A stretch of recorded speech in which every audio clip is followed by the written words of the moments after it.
আসসালামু আলাইকুম সবাইকে। আমি সুলতান আহমেদ রয়েছি আপনাদের সাথে। আমি আসলে মানুষের সমালোচনা করতে পছন্দ করি না সাধারণত, তবে কোনো সিস্টেম যখন আসলে সব মানুষের ক্ষতি করে সেটি নিয়ে কথা বলাই যায়। আজকে আমি অতি গুরুত্বপূর্ণ একটি বিষয় নিয়ে কথা বলতে চাই, সেটি হচ্ছে বাংলাদেশের ব্যাংক খাত। দেখুন, বাংলাদেশে দীর্ঘদিন ধরে সাংবাদিকতা করেছি, এই ব্যাংক খাতের সাথে খুবই ক্লোজলি অ্যাটাচ ছিলাম। ব্যাংক খাতের বিভিন্ন বিষয় নিয়ে রিপোর্ট তৈরি করেছি, যার কারণে ব্যাংক খাতের প্রতি না একটা দরদ কাজ করে। আজকে বাংলাদেশে, আজকে না আমি বলবো আজকে তো রিপোর্টে আসছে, কদিন আগে গভর্নরের একটি কথা আমার মাথার মধ্যে আসলে খুব ঘুরপাক খাচ্ছে। গভর্নর আমাদের, আপনি জানেন যে বাংলাদেশের বেশ স্বনামধন্য অর্থনীতিবিদ এখন ডক্টর হাসান মনসুর, তিনি গভর্নর হিসেবে আছেন। দারুণ মানুষ, খুবই স্বচ্ছ মানুষ, সে ব্যাপারে কোনো নিঃসন্দেহে ভুল নেই। তিনি বসে আসলে দেখছেন যে বাংলাদেশের অর্থনীতিটা যে ফাঁকা, তিনি এতদিন মুখে মুখে বলতেন, এখন গভর্নর হওয়ার পর থেকে তিনি খুব ক্লোজলি দেখছেন। আমি একটি পার্কে হাঁটছি, আপনাদের যদি একটু দেখাই কি বলতে, সেই জায়গা থেকে আমি বলবো গভর্নর আমাকে গণমাধ্যমকে দুদিন আগে বলল যে খেলাপি ঋণ বেড়ে 30% দাঁড়াবে, 25 থেকে 30%। অর্থাৎ এখন যেই পরিমাণ খেলাপি ঋণ রয়েছে তার এখন 12-13% মতো, এটি 2.5 গুণ হবে। ভাই, কোনো দেশের ইতিহাসে আমার জানা মতে, আমি জানা ভুল থাকতে পারে বা আমার লিমিটেশন থাকতে পারে, আমার জানা মতে কোনো দেশের এখনও পর্যন্ত খেলাপি ঋণ তার মোট বিতরণকৃত ঋণের 30% হয়েছে এই নজির নাই। আপনি একটু চিন্তা করে দেখেন এটা কতটা ভয়াবহ। এখনও পর্যন্ত ব্যাংক খাতে বিতরণ করা ঋণ হচ্ছে বাংলাদেশ ব্যাংকের সবশেষ হিসেবে, আমি যদি ভুল না করি, 16,82,00,000 টাকা। বিভিন্ন প্রতিষ্ঠানকে, বিভিন্ন ব্যক্তিকে ব্যাংক খাত থেকে এই ঋণটা দেওয়া হয়েছে। এখন দেখেন, এই ঋণের 25 থেকে 30% গভর্নর বলছে। বাস্তবে আমি জানি না আরও বেশি হতে পারে, হয়তো ওই চেয়ারে বসে সবসময় সত্যিটা বলাও যায় না, সব কিছু বলতে চায়ও না তারা। কিন্তু যদি 30% খেলাপি হয়, একটু কল্পনা করে দেখেন, 5,04,000 কোটি টাকা আমি হিসেব করে দেখলাম। 30% হওয়া মানে 5 লক্ষ, আমি আবার বলছি 4,000 কোটি টাকা খেলাপি হয়ে গিয়েছে। অর্থাৎ আপনি টাকা রেখেছিলেন, আমি রেখেছিলাম, অন্য কেউ রেখেছিল, গরিব মানুষ রেখেছে, যে যেইভাবে রেখেছে, হয়তো বা কেউ পেনশনের টাকা রেখেছে, সেখান থেকে 2 টাকা ইন্টারেস্ট পাচ্ছে, সেটাতে তার সংসার চলছে, সেই টাকাগুলো ভাই লুটপাট হয়ে গিয়েছে। লুটপাটটা কারা করেছে? এই লুটপাটটা করেছে যারা সরকারের সুবিধাভোগী, তারা। আপনি কল্পনা করতে পারেন যে একটা গ্রুপ, এসালম, বড় বড় গ্রুপ, বেক্সিমকো বাংলাদেশের, ওরিয়ন, বসুন্ধরা, এরকম নাম করা গ্রুপগুলোকে ঋণ দিতে গভর্নমেন্ট কি করেছে? গভর্নমেন্ট মানুষকে রীতিমতো পথে বসিয়ে দিয়েছে।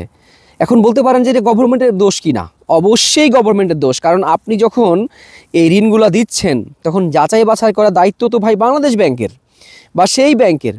যখন সেই ব্যাংক দেখছে যে এখানে রাজনৈতিকভাবে সিদ্ধান্ত নেওয়া হচ্ছে কাকে ঋণ দেওয়া হবে না, তখন ব্যাংকগুলো সেটা কি করছে? তখন তারা হাল ছেড়ে দিচ্ছে। আবার দেখেন, এই ঋণগুলা ব্যাংকাররা কমিশন খেয়ে 20%, 15%, 10% কমিশন খেয়ে, অর্থাৎ 100 কোটি টাকা ঋণ দেবে, সেই 100 কোটি টাকার মধ্যে 20 কোটি টাকা ব্যাংকারদের দিতে। এরকম করে ঋণ দেওয়া তো বাংলাদেশে নতুন কিছু না, এটা অহরহ হয়েছে। আমরা দেখেছি যে ফার্মার্স ব্যাংক যখন ছিল, তখন ওই মহিউদ্দিন খান আলমগীর নামক যে ভদ্রলোক, আরেকজন ছিল চিস্তি নামে, এই মানুষগুলা কিভাবে লুটে পুটে ব্যাংকটা রেখেছে। নামে বেনামে কোনো একটা লাইসেন্স খালি বলছে, লাইসেন্সটা করে নিয়ে আসো, আমি তোমাকে ঋণ দিচ্ছি। লাইসেন্স হওয়ার 3 দিন পরে ঋণ অ্যাপ্রুভ হয়ে গিয়েছে। আমরা দেখেছি কাছ থেকে এগুলো, কিন্তু আমরা রিপোর্ট করতে পারি নাই, কারণ আমাদের হাত পা বাঁধা ছিল।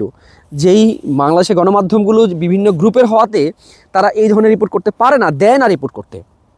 এখন দেখেন, যদি 5 লক্ষ কোটি টাকা আপনার আমার টাকা খেলাপি হয়ে যায়, এই টাকার দায়ভার কে নেবে ভাই?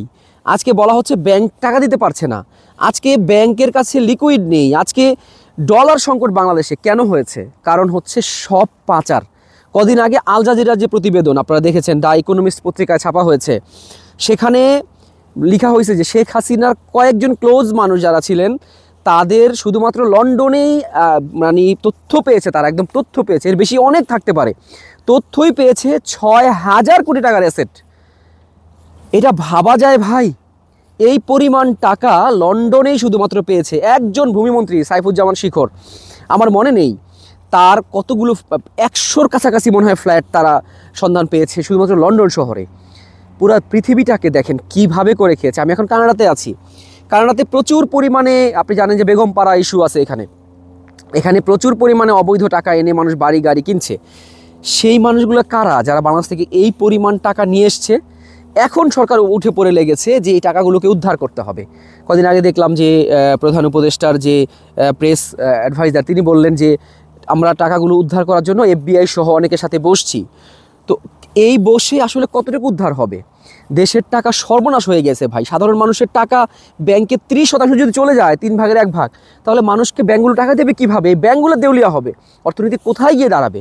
ভয়াবহ একটা সংকটের সামনে বাংলাদেশ নিঃসন্দেহে। তবে আমি বিশ্বাস করি যদি এখনও পর্যন্ত যদি এই জায়গায় টাইট দেওয়া যায়, অর্থাৎ যাদেরকে ঋণগুলো দেওয়া হয়েছে তাদের যদি অ্যাসেট বাজেয়াপ্ত করে যে কোনোভাবেই হোক, এই সরকারের পক্ষে সম্ভব, কারণ এখানে কোনো পলিটিক্যাল এজেন্ডা নেই, অবশ্যই সম্ভব এই সরকারের পক্ষে। যদি তারা দীর্ঘদিন থাকে ক্ষমতায়, এই গোষ্ঠী তাদের রাখতে চাবে না ক্ষমতায় কোনোভাবেই, তাহলে পরে আমি বিশ্বাস করি টাকাগুলোকে ফিরিয়ে আনা সম্ভব। যে কোনোভাবেই টাকাগুলো ব্যাংকে আনা হোক, ব্যাংকে এনে যার যার টাকা তাকে দেয়া হোক, অথবা যেই মানুষগুলো যেই পারপাসে দিয়েছে সেই পারপাসটা হোক ভাই। দেশটাকে এভাবে লুটে পুটে খাওয়ার দিনটা শেষ হোক অন্তত পক্ষে। তো আজকে এই ভিডিওটার আমি এটাই বলতে চাই যে ব্যাংকিং খাত যেন এইভাবে ধ্বংস হয়ে না যায় বাংলাদেশের, তাহলে পুরো অর্থনীতি ক্লাপস করবে, পুরো অর্থনীতি ধ্বংস হয়ে যাবে। হ্যাঁ, সেই ক্ষেত্রে সবাইকে সচেতন থাকতে হবে, সরকারকে যেমন, সাধারণ জনগণকে, আপনাকে আমাকেও তেমন। ভালো থাকুন সবাই, আসসালামু আলাইকুম।